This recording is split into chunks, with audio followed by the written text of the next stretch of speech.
What's up guys, Sam here, and it is with bated breath that we wait in anticipation for Samsung's next flagship device, the Galaxy S7, and presumably the S7 Edge as well. So what I thought I'd do is a bit of a roundup of all the rumors and speculations, and so here's what we know so far about this device. So the first speculation to address is the release date, and by some recent reports, it looks as though the date that we might actually be able to buy this device from is Friday the 11th of March, at least in the States anyway.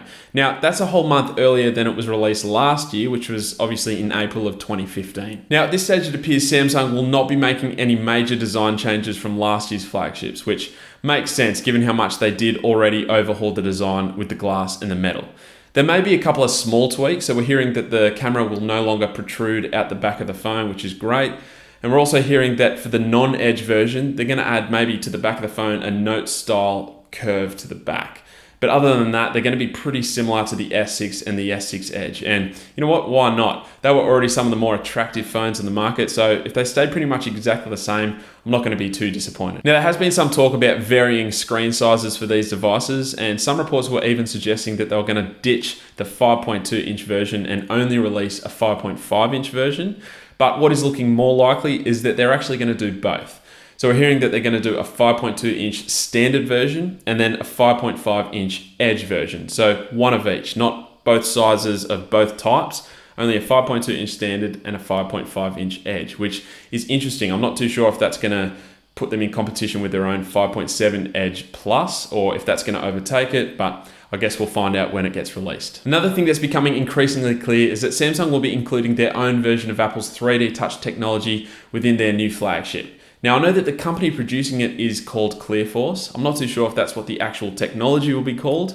I guess we'll find out when it gets released, but I love the technology in the iPhone 6s. I love the way that it worked. So I'm stoked to hear that Samsung will most likely be introducing it too. Next up, a rumor that has been floating about, excuse the pun, is that Samsung will be reintroducing water and dust resistance with the S7 and S7 Edge.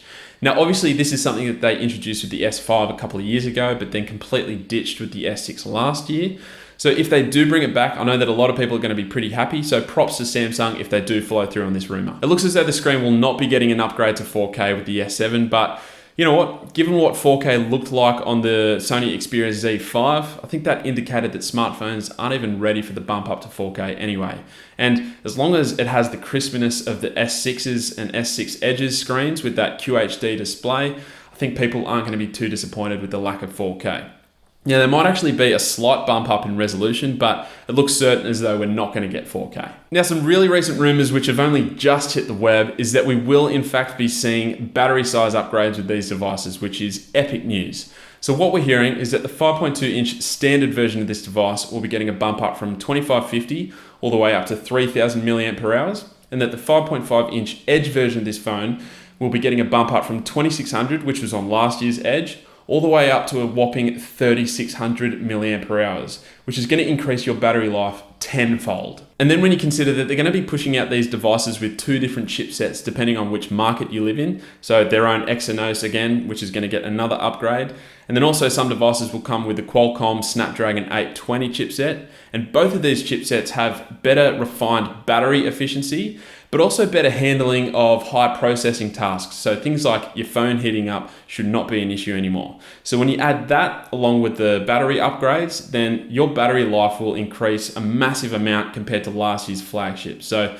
that's always massive news in my book. Another big rumor to come out lately is that Samsung will actually be reintroducing the micro SD card slot with the S7 and S7 Edge, which I know is going to have a lot of you giving me digital high fives out there because it was one of the biggest letdowns for the S6 and S6 Edge. So the fact that Samsung are reintroducing it is going to make a lot of people happy. A change from the S6 that is probably a dead set guarantee is the introduction of the USB Type-C port instead of the micro USB port.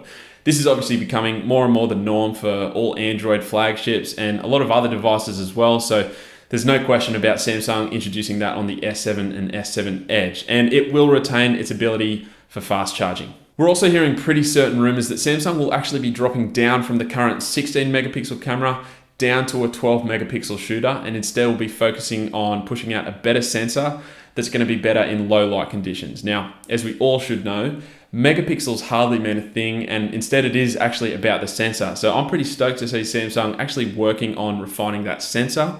But in saying that, I'll be surprised if they can improve upon last year's camera, because that thing was a beast. Now, aside from that, there's not much more that we know about Samsung's newest flagship, and even of what we do know, most of it is speculation based on rumors, some of which are solid, some are not so solid, and so we just kind of have to wait and find out what's going to be included in this device. But there's one thing that hasn't even been mentioned, which I'm hoping Samsung are working on, and that is the fingerprint sensor. So if we take a look at all the flagships that were released after the S6 and S6 Edge last year, so we've got the Nexus devices, the iPhone 6S and 6S Plus, and all of Huawei's flagships, all of their fingerprint sensors were crazy fast. Leaps and bounds better than the S6 and S6 Edge. So I'm really hoping that Samsung do kind of catch up in terms of their fingerprint sensor technology, and I'm hoping that they're kind of doing it behind closed doors, and that's why it hasn't leaked. But that's the one thing that hasn't been mentioned yet. I'm hoping that's what they're working on. Anyway, that's about all we know or have speculated about when it comes to the Galaxy S7. February is the date to look out for, as that is when speculation turns to fact, as Samsung announces their new flagships officially. But we've still got another month until then, and speculation is sometimes the funnest part, right? Anyway, thanks for watching, and I'll catch you guys later.